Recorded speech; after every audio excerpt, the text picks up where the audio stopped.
各位街坊，今日就係端午節啦！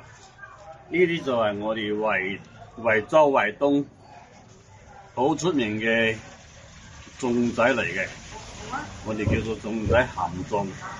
入邊咧包啲係紅豆啊，食過嘅客家人都知嘅啦，呢啲係客家味道嚟嘅。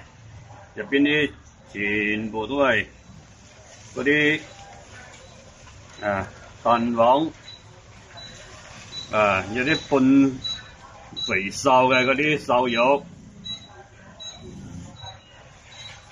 咬落去啖啖鮮香啊！咬落去，食落去，